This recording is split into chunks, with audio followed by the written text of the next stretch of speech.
এই বনমাঝি নানাবিধ পুষ্প ফুটেছে, আর নানাবিধ পুষ্প ফুটে সুগন্ধি আজ এই মন যেন সুগন্ধময় করে তুলেছে।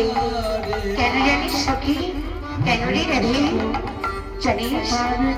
আজ গোবিন্দ চরণ পাবো বলে নানাবিধ পুষ্প ফুটেছে। আয়ার সখী, আমরা এই পুষ্পগুলো চয়ন করি। এবার পুষ্প চয়ন করছে। হরে কৃষ্ণ